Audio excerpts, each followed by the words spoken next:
This is Asia Tech Podcast. My name is Graham Brown, joined in the studio by Sankalp Shangari. Sankalp. Thank you, Graham. Thank you. It's just great to be here. It's great to have you here. I've followed you for quite some time. Thank you. And I've been impressed by your story, Yeah. the background, the big why. We always talk about whys in the startup world. You have a big why, don't you? So we're going to talk a bit about that. Sure. I think everything starts with a why. So they say, right? Yeah. So let's find out a little bit about that. But I think it's kind of interesting as well is that where you've come from to get to this point. There's an sort of comparison of worlds, isn't it? We'll talk about that. So LALA World first. Let's put that on the table. LALA means happy. Yes.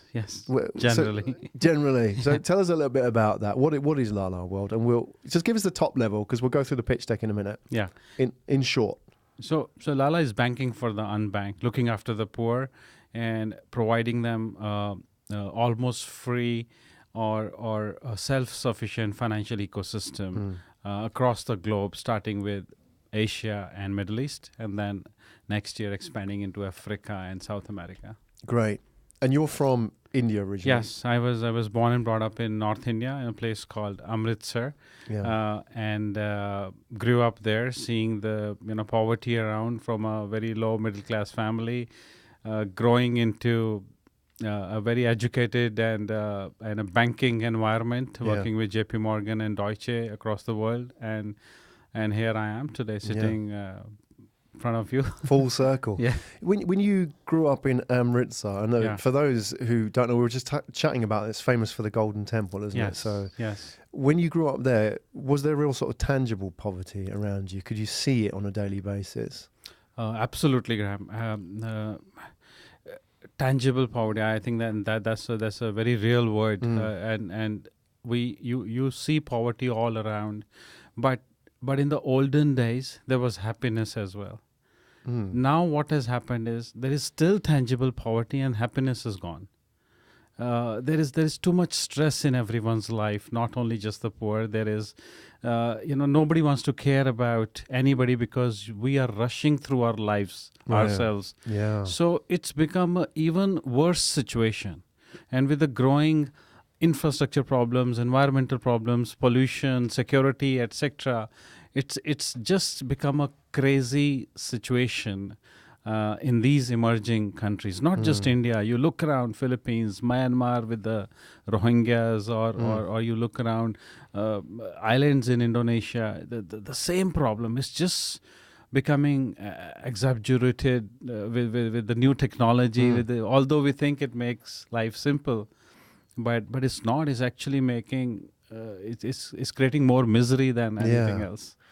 That's an interesting perspective, isn't it? So you were saying in the old days, people were poor but happy, maybe because they didn't know there were options. When they get hold of a mobile phone or they get access to media, they can see that actually, why is my family living on the streets, or why am I seeing these kind of imageries when people, isn't it the case that ignorance is bliss in many cases? When people know that they can improve their lives, yes, can make them unhappy. And I think not only that, and living in a globalized world, and like you said, having a smartphone in your hand, you can see what's happening across the globe, and the media is always exaggerating things as well. That is true. On basis of religion or politics or corruption or whatsoever. And then when I am very frustrated circumstantially, I tend to be less happy. Yeah. Let's put it that way. Right.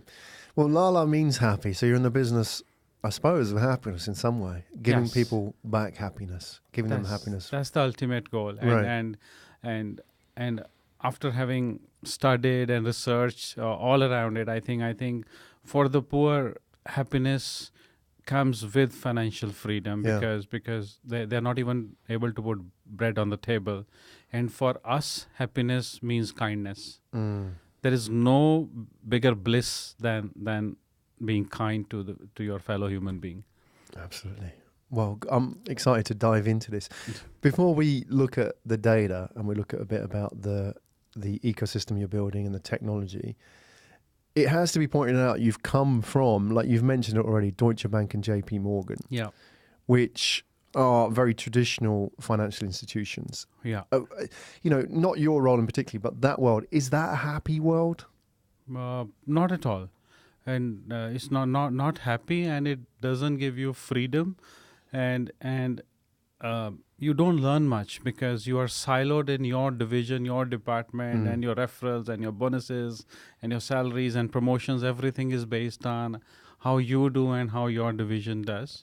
There are very few who would obviously excel out and do, but they are very few by definition. And I kick myself in the butt that why did I spend 10 years? I could have been an entrepreneur for 10 years doing something. I don't know. I would have learned much more. Right. But in hindsight and other side, I obviously I'm here because of that, Exactly. and the network because of that, and the money. I'm wearing a nice suit because of that. But you did learn something. You learned what that system was and how it works, and also how in some ways it's broken, which is really important, especially when you're talking about the unbanked or the underprivileged and so on. Yeah. And the fact that these institutions are making a lot of money and not creating happiness. But there are people with money who do want to give back, and there is a market of people out there who don't have access to these financial institutions, right? Yes. And you've been inside it, and that's the important point, isn't it? You did learn something. Absolutely. There's that sort of myth in media now of people who are 20 years old coming out of Stanford, starting $1 billion startup and changing the world. Often it's the guys who've done 10, 20 years inside an industry who come out and say, actually, I know what doesn't work now. Now I want to change that. Yeah.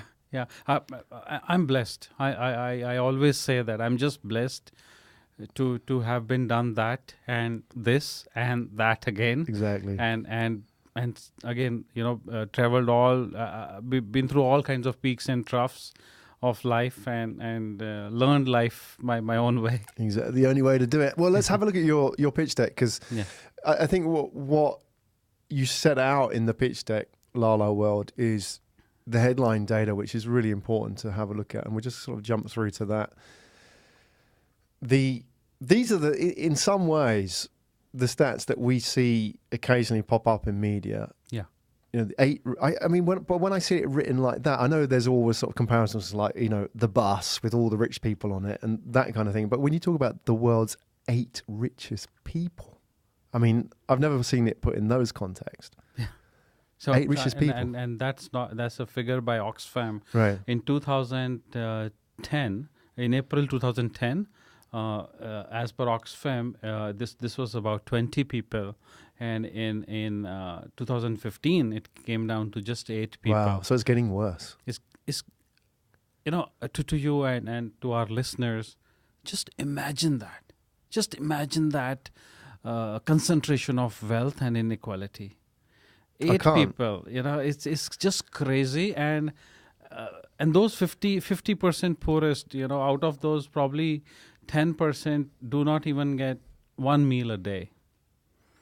And here we are, lavishly, nothing wrong in spending lavishly, but I think capitalism and free markets were good till they were good, but over the last 50 odd years, they have created a lot of concentration in undue hands, and inequality, poverty has risen because of that.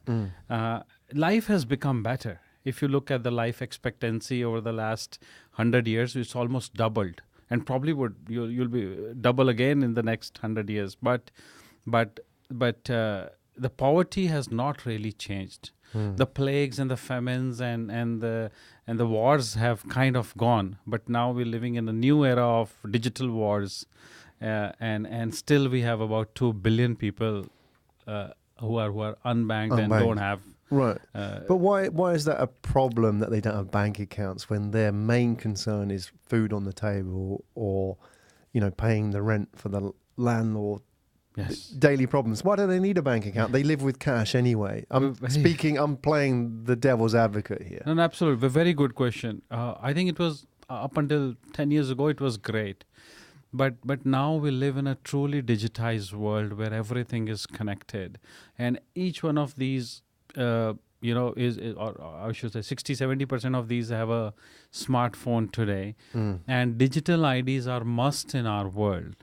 They are must because even the landlord or the merchant on the street or anything they want to do is moving to a digital world. The credit, for example, if you look at Indonesia or India, 5 years ago, credit was a dream. Today, credit is a necessity. The Western ways of EMIs and loans and credit cards are all coming in, which are not possible without identities and bank accounts and credit histories. This is coming. They need it. Look at the Rohingyas moving from, or kicked out of Myanmar into Bangladesh and Thailand.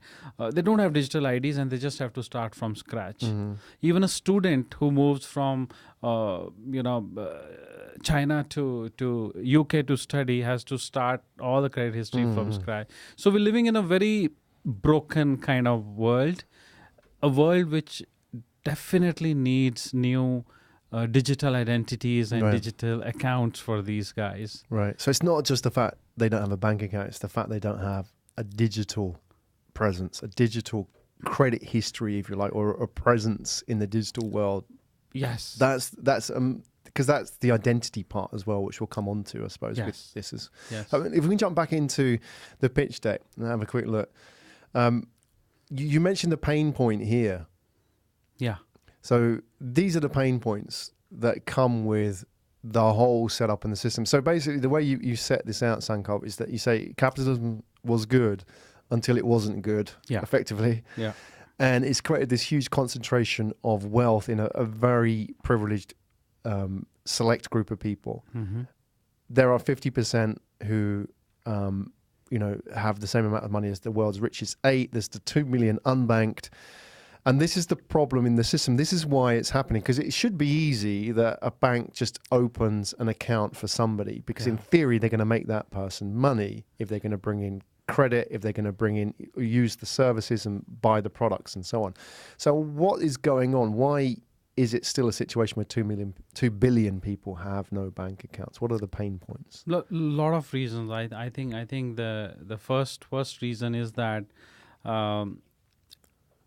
the ad hoc nature of their income. These guys, do not have regular job or regular work. Some of them are daily laborers who during a flood would not get any job, or during rain, sun, or odd hours might not have anything to do. So due to that ad hoc nature of that income, and very low income, the banks or the local institutions don't want to open an account for them, because of which they don't come into that financial ecosystem. Because of which also local levels in all these emerging countries, although it's changing, but even if you look at Philippines or Indonesia or Africa today, these guys don't have any digital identities. I mean, you and I are privileged to have a passport and national ID and so on and so forth, but these guys have nothing. Because of which, again, this guy does not exist. We live in a technologically, digitally identified world, but for XYZ reason, if you were to look him up, this guy does not exist. So he has to be brought into this circle to bring that existence, because the government fundings today don't reach him, especially in these corrupt countries, even in developed countries, which are far more corrupt in some ways. The subsidies and the real donations and the help does not reach these guys. Then these are also living in very poor areas which are accustomed to floods or natural calamities, during which again they don't have any help, and they would end up either borrowing at very, very high interest rate from the local money lender, or they would just die, to be honest. Same is true, and most of them who really want to change something or do something for their families are migrants who would go to different countries to work, and as a statistic, about 50% of the migrants in Malaysia or UAE or Europe are illegal today, even in US, because they don't have identities, but they have to go there. Once they get there, things are so not so rosy as promised. They just go under the radar. Yeah. And then they become lost because they're not on the system. It's really interesting, isn't it? There's a number of different factors going on here. There's this huge input of migration and how that's changing. And these people are uprooted from their communities and homes, and then they live in the shadows of the digital world. They don't really exist, even though they have mobile phones and so on. And then we have the sort of the meta factor, which you've mentioned in your pitch deck about trust. Yeah. And it's interesting that, you know, how important trust is in a financial system. The word credo, which leads to credit, obviously, in Latin, means to trust, right? Yeah. So a financial system is built on trust. That's, you know, you believe that if I give you this piece of paper, you trust me, or you trust the fact that this paper can then buy something else with it. Or, you know, if I lend you money, I trust you that you're going to pay me back. That's how it works, right? The same with credit cards and so on. Why is this an issue in the area that you're looking at in the unbanked? Is it simply because financial institutions don't trust poor people? Yes, it's just vice versa. They don't trust him, and he does not trust them because he's very much used to the local money lender. Right. Okay. So it's a two-way. It's a trust. two-way. Okay. And in the process, both of, especially the poor guy, he thinks that interest rate of 30, 40, 50% per annum is a given. Right. It's normal for him, which he never ends up paying or never ends up affording to pay.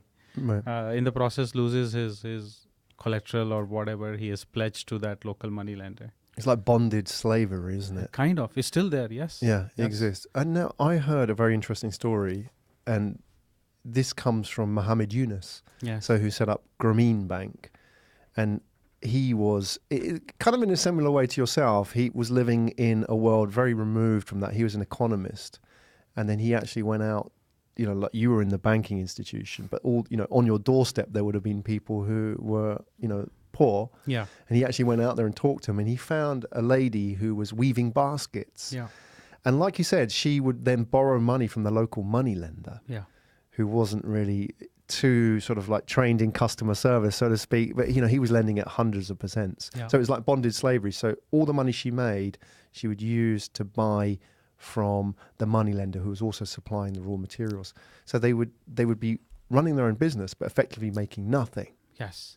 Yes, and Grameen model is a great model, which worked very well for the last 25 odd years, 30 years now, but it worked well when technology was not there, when we couldn't see where this world is headed to, and that is where our philosophy comes from, that we need to use technology abundantly to remove this gap of poverty, rich and the poor, and for that we are looking at I always cite historical evidence of that, how over 10,000 years humanity and money have evolved, and especially if you look at money from a pure barter system, from Adam and Eve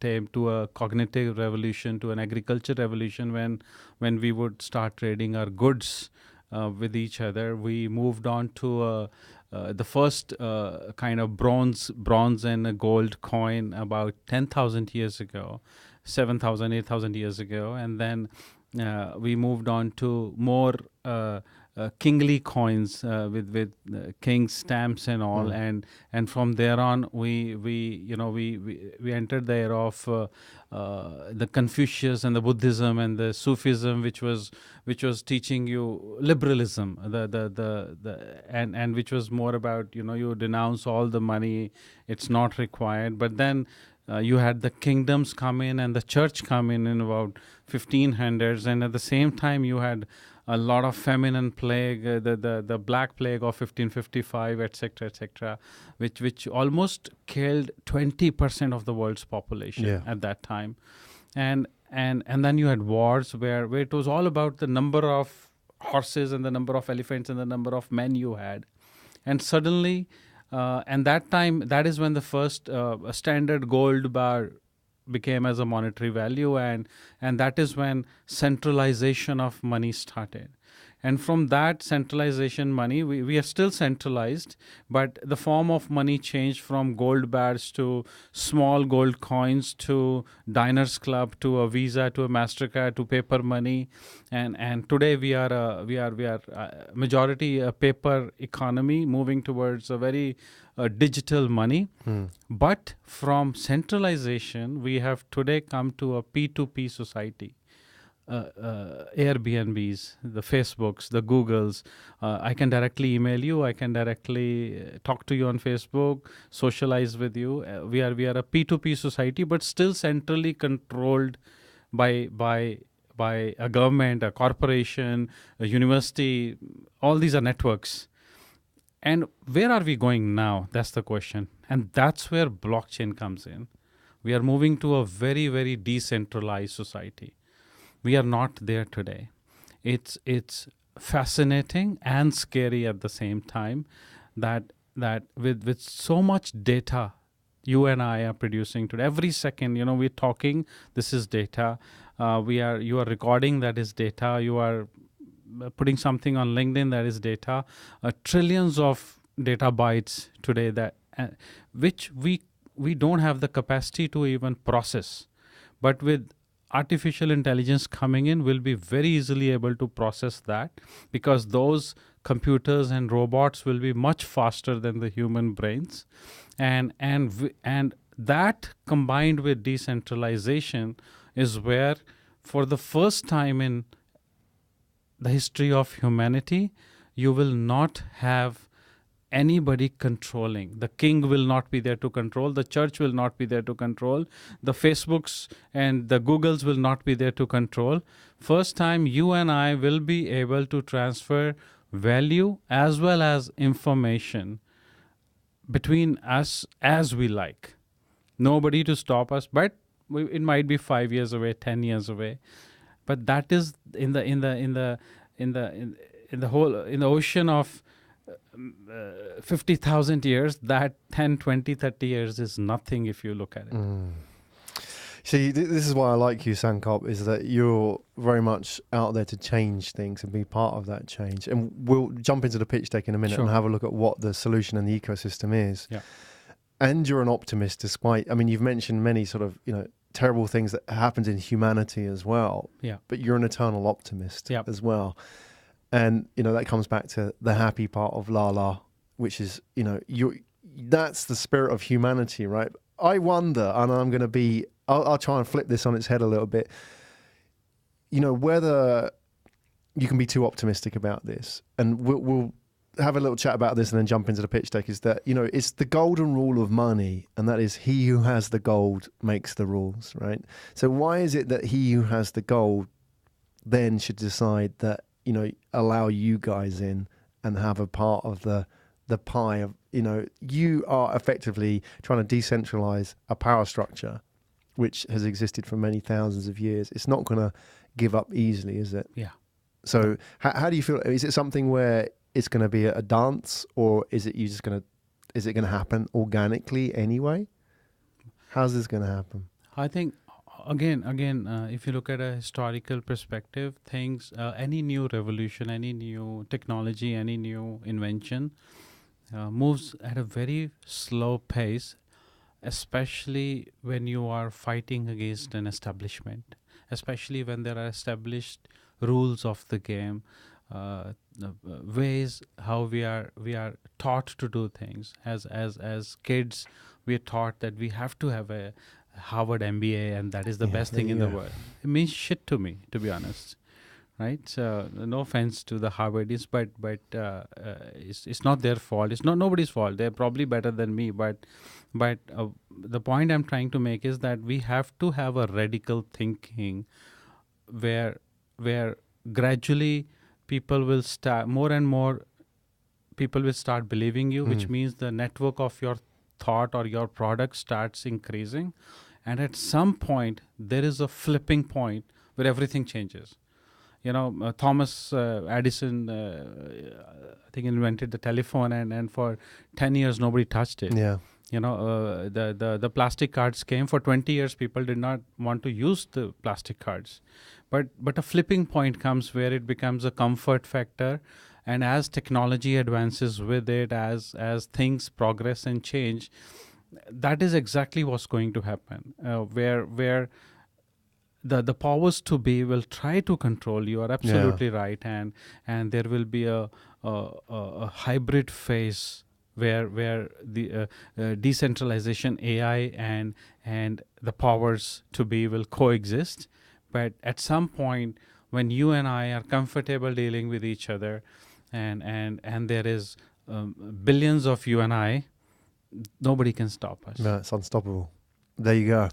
All right, well, let's jump back into the pitch deck. And I love some of the themes coming out of here, and I often feel, in these sort of grand historical narratives, that often that sort of point where we're at now is that those people out there, we have the believers and we have the centralized forms of power. Yeah. And often the centralized forms of power try and entertain this new technology or this new change on their terms. So it's decentralization on their terms, right? And we're kind of seeing parts of that, manifest around the world, like a national currency on the blockchain, for example. Whether or not that sort of is something which is going to work long term, we don't know. But that's kind of what's happening now, isn't it? They realize it's powerful. They want to kind of be part of it. But ideologically, they're still sort of back in the last era. Yeah. Okay, let's have a quick look. So we talked about trust here. I want to have a look at the actual solution. So maybe we can dive into this. If we forward to slide 7 on your pitch deck here. So blockchain is a blessing in disguise. You've got a few slides here about what actually it is that you're doing. Can we just sort of start at the top before we get into the technology? Sure. So what is LALA World and how does it work?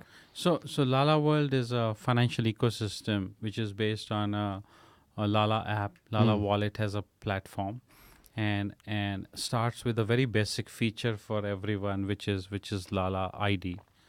Digital IDs, which we are rated on a 5-star rating. You can download the wallet today, and as soon as you download, you are once you verify your OTP, etc., a 1-star rating is given to you, and as you provide more information, we give you more rating, and based on that you can use some products and services, and some you cannot. Once you're 5-star, you can practically use everything. Along with that, we have a LALA score, which is also a social and a credit-driven, AI-driven, machine learning-driven score that keeps on enhancing or decreasing on a scale of 1 to 10 as you use the app more and more. Once these form the basis, we have 3 very basic products, which is LALA Pay, LALA Transfer, and LALA Lens. LALA Pay is payments and recharges across the globe, and we're already doing it across 40 odd countries, and in the next couple of months we should be covering at least 100 countries where you can pay your bills, recharges primarily. Then we have LALA Lens, which is micro lending across Southeast Asia and South Asia, and we will grow from there next year. And we have LALA Transfer, which is cross-border remittances. Now, all these products, you earlier were pointing how are you going to move to decentralization when there is so much consolidation of power in certain hands, and they don't want to let go of their power. So we learned this the hard way. Because we truly believe in a decentralized society, and we always say we're gearing towards a decentralized financial ecosystem, but unfortunately, because of technology and because of excessive regulations today, we are not there. So we have built a hybrid ecosystem for now, and in the back end, and we will release a lot of news over the next few weeks. We are building a massive decentralized ecosystem as well, keeping true to the spirit to what we have promised from day one. It might take 6 months, 1 year, 2 years to really open that up. We don't know, but we want to be prepared while building our fiat cum crypto hybrid system and make money. Okay, so there's 3 elements to it. You've talked about pay, lend, and transfer. Send, spend, and lend. Okay, there you go. Would this work without the blockchain?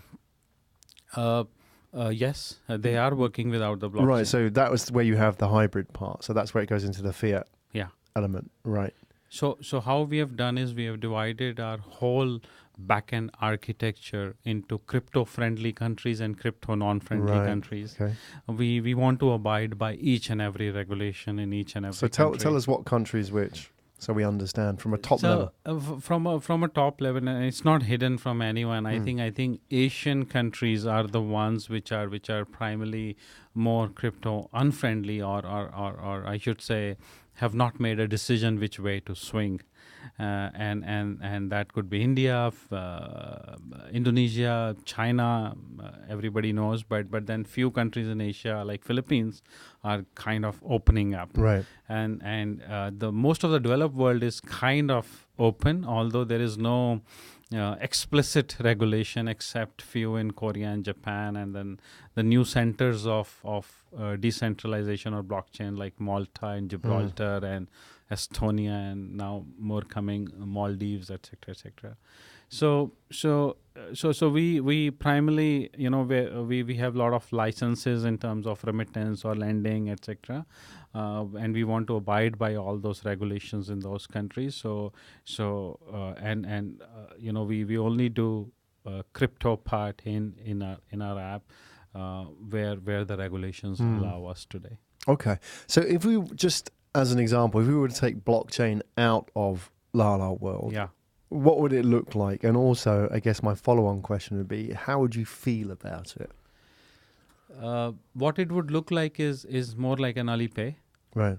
Where you can do payments and pay your bills, etc., etc. And like Alipay is expanding globally, we are expanding globally just like that, without the blockchain. But the beauty of ours is, obviously we are not even close to the scale of Alipay. But the beauty is that product-wise, we've already built blockchain tech into all the products. We may or may not use it. For example, on remittance, we are using Stellar, and I'm already I have a meeting with Ripple today here in Singapore, and we're talking to, and we're working on many other blockchain solutions. Lending, we are already building something on Ethereum and already testing Plasma and Raiden and Muraiden, and some few things we'll announce in the coming weeks. Like I said, LALA Pay, which is on LALA token as well, in crypto-friendly countries. We will be releasing that shortly in the next 3 weeks across 50 over countries. So you will see a lot of. So we are.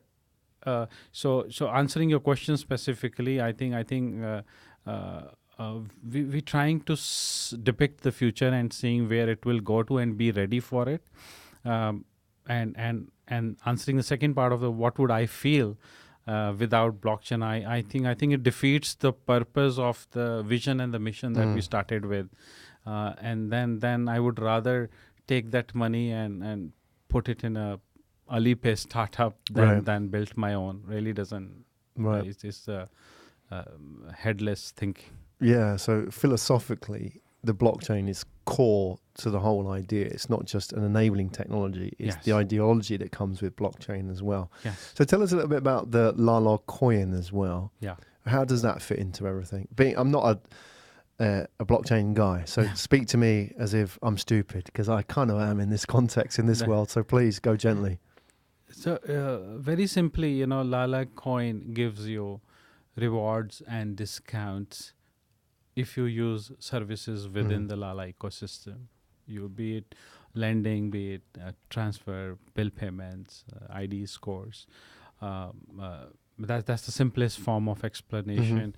But on the other hand, now you can also use LALA in crypto-friendly countries to pay for these services. You can buy it from the exchanges and pay for it. So creates like a supply demand for LALA.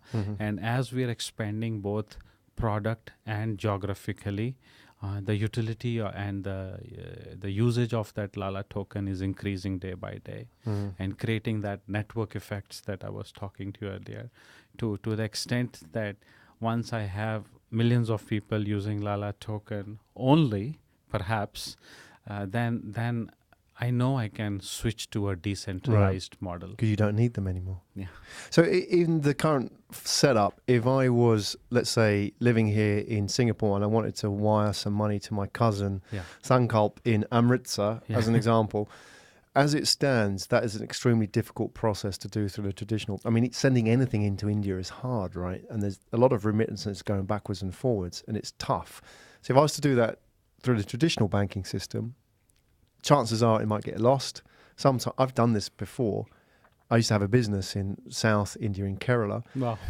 Just trying to pay the people there was tough. We'd send money and we wouldn't get any kind of, when they're waiting for their pay and it's not coming through, people are getting annoyed. Yes. And we don't know where it is. We have to find the bank. It's stuck somewhere. It's in a system somewhere. They can't trace it. Where the hell is the money? Yeah. That's annoying. So that's the traditional system. In your system, in the future, I don't know where you are with that now, but let's say I was to wire money to Sankalp in Amritsar, I could use a bearer, which would be effectively a coin. So geographically, makes no difference. No. You've got a wallet, I've got a wallet, we're transferring. Absolutely. And you could sort of use your transfer, your infrastructure and those bearers.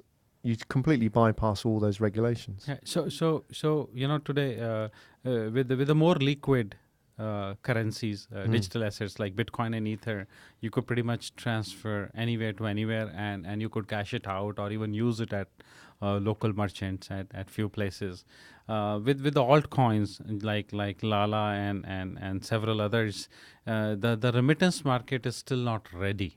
Because the regulations do not allow, although there are some blockchains trying to do that with Ripple and Stellar, but it's still not there. And traditional ways is not only cumbersome or less trustworthy, or like the other day I transferred money from a corporate account to a vendor. The minimum charges are 35 Singapore dollars in Singapore, minimum. 25 on every transaction and $10 minimum on a 1/16th of a rate, etc., etc. And then what they make on FX is on top of that. It's crazy. We're living in 21st century, and whereas if I was to just transfer Bitcoin, the cost to me would be less than 10 cents. Right. Yeah. So comparing $40-50 to a 10 cents, which one would you go for? Yeah. Right. Exactly. Eventually, that's what I'm saying. That's coming. You accept it or not, it's happening. Right. Add to that, though, the growing environment for capital control in the world is that, I mean, especially in India, what we've seen in recent years with this sort of confiscation of cash, there's been a big move. For those that haven't sort of followed that, who haven't been up to date with what's happening in India, and the viewers and the listeners here, what has happened and how does that affect, for example, what you're doing? I think these are two unrelated things, but in spite of what has happened in India, India over the last 6-7 years, in my opinion, today is the most progressive financial ecosystem with the onset of UPI, United Payment Interface, and the government's own application, BHIM, the government's whole Aadhaar ecosystem, digital IDs for 1.2 billion. It's not an easy task. It's crazy what they have achieved, and they're thinking of the future, and they are making transactions free, and they're like a startup giving competition to Paytm in a way, or Alipay or the MobiQuicks of the world. So demonetization was just a one-off effect, and there's no point even talking about it. I think the government was not ready, and whatever they wanted to achieve, they couldn't, because we are back into that cash ecosystem. The only difference is that where we were a 95% cash-based economy, now we are a 80% cash-based economy. And that 15% improvement, we're talking hundreds of billions of dollars there. Did they go into it with the idea that blockchain is a part of this, though? No. Do you think that could ever be a thought in their mind? Oh yes, a couple of states in India like Andhra and Telangana, for that matter, and Karnataka, they're already quite progressive on the blockchain space, but because of restrictions by RBI and Supreme Court on top, which is yet to hear the petition, etc. There is no clarity, so it's a wait and watch blockchain situation. But blockchain technology as such is booming. A lot of sweatshops popping up here and there, doing a lot of enterprise work for various companies across the globe. Honeypot situation at the moment, but more regular clarity required at the moment. Yeah, agreed. Okay, so we talked about India on the meta level. I want to sort of understand LALA World from the micro level. So have you seen individual examples or like stories or like this is how somebody used it? Because I think when people can see and understand and feel that sort of like environment, then they can see what it's doing to people's lives. Curious, have you actually experienced something like that yourself, or you've gone out and you've seen somebody use it and the light bulb came on in your own mind about, oh wow, this is what it means? Yes. So from we have few videos on our blogs and our YouTube channel where we have captured this journey of giving a loan to a poor fellow and how he is using it and how his life has changed, and how blessed he feels because nobody else was helping him. In my personal journey as well, in India or in Philippines and Indonesia, I've traveled extensively across Philippines and Indonesia as well. I used to be a iron ore and a coal trader in the past, so I've seen that firsthand,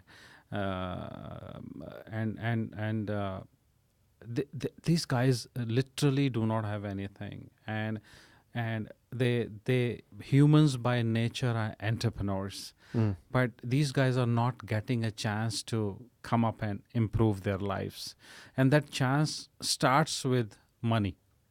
The money is, and we can only help as a micro lender to them. By what we have done is we have created joint liability groups and self-help groups, and we lend in groups to these people, and these people mostly don't default. If the default rate average in Philippines or Indonesia is about 4.5-5%, here we are looking at a default rate of less than 0.5%. How? So this is where I think traditional lenders are going to start scratching their heads. How is it, when you do a car loan or a career loan or a business loan, that then you look at the poor people, the disadvantaged, that they have a significantly lower default rate? How is that possible? So you look at the banking history again for the last 100 years. It's the rich who have defaulted. It's the corporations. It's the big companies because of tie-ups with the whole nexus of capitalism, corruption, politics, everything, and they are mostly let scot-free. Nothing happens to them. You look around the world, it's the same story. Whereas the poor, for them, reputation matters a lot, especially when you're lending in groups. For them, it's an opportunity which they never had in life, and they want to grasp it and don't want to lose it. It's like me losing everything in life, and then suddenly, Graham, you give me a helping hand, and I'm like, I'm not gonna betray this guy again. I'm not gonna let this opportunity go again from my life. So I'll do anything to pay you. And then in the process, we have lot of other help, education, hygiene, sanitation, health, everything. We come as a whole package. So the goal is not the volumes of loan that I do. The goal is how else can I improve your life? It's not easy, and one by one setting up those centers, setting that up. It's a Herculean task, but we are blessed. Yeah. And the way you put it as well is fascinating, that when you compare it to the well-off who default on greater volumes and greater amounts as well. And even the middle classes, I mean, to take a car loan, default on a car loan, the car's repossessed, etc. No big deal, really, in the grand scheme of things. The car's a car, they're going to resell it in auction, they'll lose a bit of money, but at the end of the day, no lives really change, right?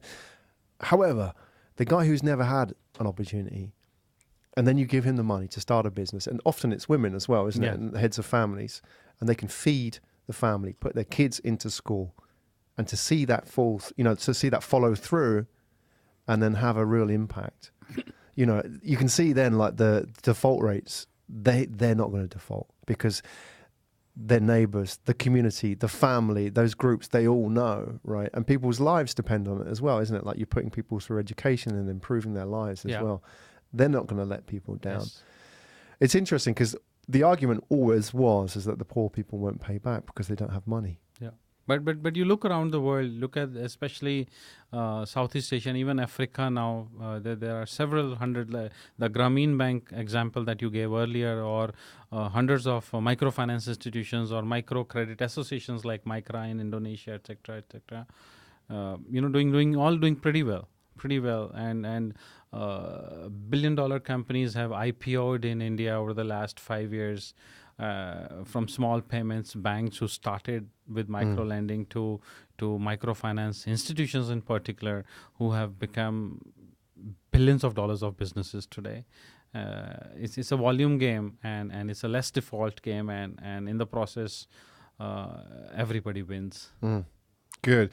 Okay, 2 questions I need to ask you. I want to understand a bit about where you are with your funding as well, and also about your recruitment, because I imagine a lot of people interested in this will be wanting to get on board with the mission, right? Yeah. Let's talk about the funding. Currently, how old is the company? We started in June 2016. Right, so 2 and a bit years. Yeah. Okay. How have you funded it up to now? Up until December last year, it was primarily funded by myself, our own money as shareholders, and then we did the ICO. We have enough resources at the moment to deploy up until a few more months, if not the whole year. But we are already, since our lending book is growing aggressively and we are going into different geographies, so we are aggressively looking to raise capital for LALA Lens at the moment.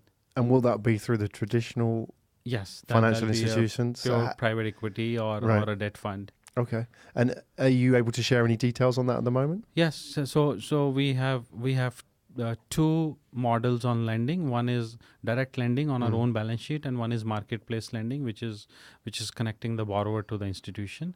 We have very strong tech over the last 18 months that we have built in-house, through which we have already started marketplace in India, and we are rolling out in Malaysia and Indonesia in the next 2 months, and we are then focusing on Philippines for this year. So marketplace will continue to drive growth and net profits immediately. On the direct lending side, we have acquired a large money lender in India. We are acquiring another one, and we are partnering with another very large company which has $100 million revenue and a huge customer base, where we start lending them in-house for their products combined. But obviously we need, at some point to lend, we need to borrow. Yeah. So we're looking to either borrow or dilute equity at that point. Okay. And we will soon start talking to some investors. Right. In terms of the investors, is there a specific conversation that you want to have? Obviously, you're borrowing or going to the PE market. Is that there's a lot of dumb money out there, obviously. Please show me. Yeah. What are you looking for? Are you looking for anything specifically? Are you looking at like an investor for strategic investment? Very pure. We're looking for a strategic investor who has worked in this lending space, be it marketplace or direct lending or P2P lending, who can be an advisor as well at the same time. A lot of money chasing us at the moment from a lending perspective, but we're being very cautious in terms of who we take it from.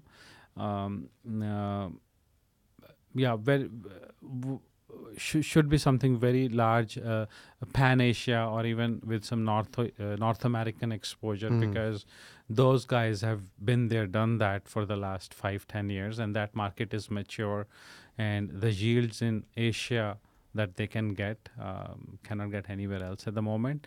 And next would be Africa after this next year, and so on, and we'll be ready for that as well. Okay, good. And your team, are you recruiting at the moment? We on the lending side, we are. I'm looking for a global head now. We have some guys, but a global lending head who can be based either out of Singapore or India. We're in discussion with few guys. We're looking for 3 Java and Node.js developers. We're looking for AI data scientist to help our couple other machine learning and data scientists. And we're looking for primarily. I'm also looking for a investment banker to help me with this fundraising. Because right now it's me and my group CEO and my Southeast Asia lending guy working on it, but we need a dedicated guy to help us, and we're in talks with few. In terms of the culture of the company, because this is going to be key, isn't it? In terms of reaching out to the kind of people you've talked about, that the skills exist out there in the market. Yeah. But I think the mindset and the fit with what you're doing must be absolutely key, and your mission. What are you looking for? Rather than, for example, anything from the data scientist to the investment banker. Yeah. In terms of their attitude, in terms of what they believe in, what's key for you? Because you're going to get a lot of applications because you're out there trying to change the world. There's a lot of people who want to do that and get on board with you. How do you know they're the right person? Graham, not necessarily that I want everybody to change the world. They may or they may not want to. It's like individual perception, but we call ourselves LALA family, and I always look for a couple of things. One is I want street smart guys. You can be from Harvard or from a government school in India. I really don't care. But what is more important is you please be very, very street smart, because this world is crazy. Means what? Means that nobody can fool you. And you know what to talk, how to sell, how to turn around, how to be a good business guy. Hustle. Hustler. Yeah. A second thing I always ask of my LALA family is ownership of tasks. No, I can forget, you cannot. Because I have 100,000 things, and if I've given you a task because of your position and where you are, get it done. Don't come back to me with excuses, and because that is the best way to teach them, and that is how I want to empower them. I cannot micromanage. As a firm, as a business, will never grow if we do that. So ownership and street smart. That's it. Yeah, and how important those are. I want to ask you, out of interest, is that how do you identify that when you're at the recruitment stage and you're looking at CVs, for example? How do you know? Because everybody's going to tell you that they're street smart and they will own the task. But is there a sort of telltale signs? Is there sort of indications or insights? Maybe it's on the written paper, or maybe it's how they interact with you, maybe it's their history or what they do. What your sort of spider senses must be pretty tuned to this, because you've recruited a few people. I think it's a mix of a lot of things. If I talk at the ownership side, I like guys who keep on pushing me in spite of me saying no, I don't want to meet you. Right. And that's what I do. Persistence is the key. And I think most of the good employees I have today, or the best employees in the company, have come through that track, and then they have been very persistent in not only following up but also being on time, being telling exactly what they need, what they need of me. The second thing, which is also very important to me, is clarity over confidence. So don't beat around the bush. Be simple is best. So please, you tell me what you need and I tell you what you need. We need to be very, very clear, because otherwise we both will end up unhappy. Thirdly, I simply reject the CVs that are written in Word document. If they're not in PDF, I'm sorry, you cannot. You're not living in the 21st century. No. I'm laughing because I completely feel for it as well. Yeah. I've been through that, and I understand because I get CVs. Yeah. So right or wrong, I don't know, but You're that's right. a personal. They haven't thought about you and how you consume that information. Yeah. And just simply converting it into a PDF. So if anybody is actually watching and listening along, and they are due to meet Sankalp, then he has given away what you need to do, which is absolutely right. I mean, the whole point about persistence as well. If you say to them, no, too busy, can't meet you, we don't have a job, don't give up. Persistence. Just keep pushing. Yeah. Because that's the test, isn't it? Are you worthy of working in for a cause like this or on this mission? Yeah. You've got to have that kind of persistence to make this happen. Yes. And not only for me, for everyone, choose what you want to do in life, and choose which are the top 3 companies you want to go for. Focus on that. You will get it. At least you will get an interview with the guy, and be very open. Don't be scared. Don't be a yes man. We might as leaders sometimes like yes man, but inside we hate that. Criticize me, bring that out, and I'll be like, this guy knows his shit. That's great advice. Sankalp Shangari, everybody, founder and chairman of LALA World. Thank you, sir. It's been great having you in the show, finally. Same here. Thank you, Graham. Yeah, and it's been great to share the journey. And so for those who want to reach out to you, because there's many different types of ways that you can have a conversation, like there may be people who are potential investors, potential partners, potential team members, people can open up markets for you. What is the most effective way of getting through to you? I think LinkedIn is the easiest, right. And because I do reply to everyone, but LinkedIn would be the easiest way and easiest for everyone to find me there. All right. All the details in the show notes. We'll give all the details of, put your pitch deck up there as well so people can connect with that. Sankalp Shangari, everybody, thank you very much. Thank you, sir. Thank you so much for having us. Excellent.